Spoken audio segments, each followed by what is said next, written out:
championship contenders that are still on the track will be right together. 48, 18, and the 22. Mike.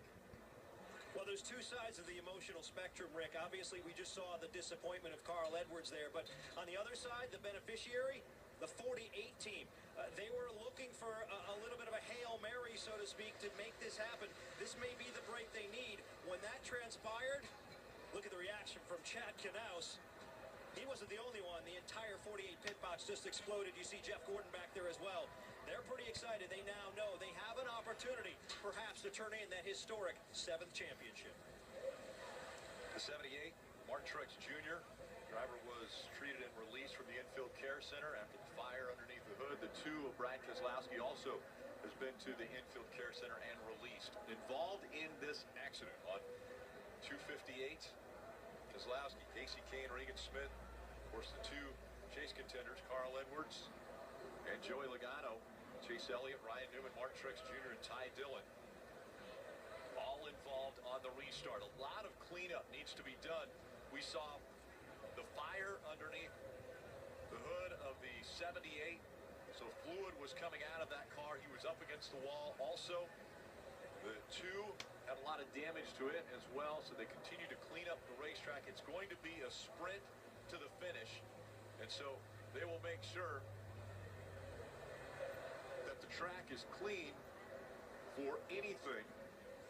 So really, when we see the 22, he was obviously involved in that, had some contact with the 19. Well, it's hard to see, but if you look at the right front fender, right here on the 22 car, there's some damage. It looks like about, you know, what I would say is like 3 o'clock, directly in front of the right front tire. It doesn't look damaged above the tire. Up here, where we travel and rub the tire, it looks in front of the tire. So I don't think that will rub and cause the 22 to come to pit road, but without a doubt, it's going to hurt the performance.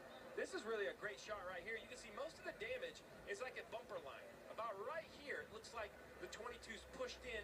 It's going to probably be a little tighter, but I don't think it's going to rub. Let's listen into the 22. They've been discussing this damage.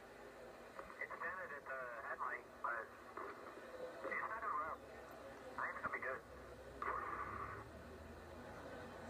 And I agree. I mean, and let's be honest, Rick, even if it rubs, they need to stay on the racetrack. There are too many cars in the lead lap pitting, and pulling on that fender does them no good. A championship's on the line. So the 22 car, definitely not in pristine condition, but not as heavy damage as perhaps I thought when I saw the initial contact. Let's go to one who was involved in this incident. Standing by with Kelly. Yeah, Martin Truex Jr., right in the middle of that. Your car was engulfed in flames, but what was your vantage point? All I seen was the 2 coming up the track and nowhere to go. So just one of those deals, wrong place, wrong time, and you know we got put in the back a few times. Once was our mistake early, and then you know Harvick's mistake after that. And it's unfortunate. We had a really good race car tonight, and nothing to show for it. So that's 2 weeks in a row, and frustrated. So glad this year's over, and we'll go to regroup and get ready for next year. Thank you, Martin. Carl. The 5 of the 19 also were released from the infield care center. So Casey Kane and Carl Edwards. And I believe, Kelly, you're now with Carl. Yeah, Carl, after walking all the way back to the infield care center, Carl, it sounded like you accepted responsibility for that. Take me through the restart. Yeah, I think it was shared. You know, I mean, I feel like it was just racing. Haven't seen a real close-up view, but the way I had it figured is, first of all, that was the race of my life up to that point. It was a lot of fun, and Joey was so good on the short run. I don't know how he got that restart. It was a really good restart. I thought everything was going to work out, and Jason told me he was looking low, and he told me basically he was there. I knew what Jason was saying, and I just pushed the issue as far as I could because I figured that was the race there. And so, yeah, here, let me watch it again. Yeah, Joey just timed it perfectly.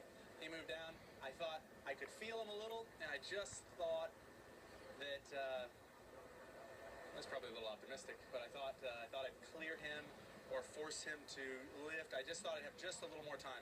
But he drove down as far as a guy could be expected to drive down, and that's how it ended. I don't know what the caution was for.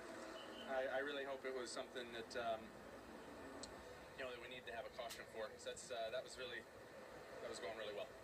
Carl, we saw you walk over to the 22 pit box, shake their hands. It sounded like maybe there was an apology. Why was it important for you to go over to that team? Yeah, no apology. I just wanted to say, hey, that's just racing, and good luck to you guys. There's so much on the line. I want to make sure that, I don't want anything extra to mess with Joey. He's done a good job, and they deserve to go have a good, fair race.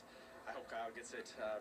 I just can't thank everybody enough, all of my fans, Aris, Toyota, Subway, everybody that came down here to support me. Comcast, more clips. I'm a little ashamed of my haircut. I need one, and I thought we had it. That was frustrating. 5 years ago, you know what happened. You lost the championship here. You called it the ride of your life. How will you reflect on this race? It was so much fun to drive up through those guys. This track is just, it's perfect. It's such a blast to drive. The Goodyear tires are great. I'm now sliding around doing everything, having a really good time, and running Kyle down and racing him like that, and for him to race me that hard and then that fair was so cool. I just hated to see that caution. That was very, very frustrating. I felt like that was our race and our championship, but hey, this is how racing goes. Yeah, but it was under that caution that your pit crew really stepped up to the plate. Yeah, they put it in my hands, and that's all you can ask for. Dave Rogers, my guys, everybody, they did a good job, and it didn't work out. This is life. We performed well. We did our best, and I just risked too much. And Dave told me before this race, it's a pretty big reward. And remember, risk gets reward. I just I had to push it. I couldn't go to bed tonight and think that I gave him that lane. So I watched the rest of the race, and I am telling you, this team is going to be on fire next year. You watch out. It's going to be awesome. Thank you so much for your time. All right, thank you.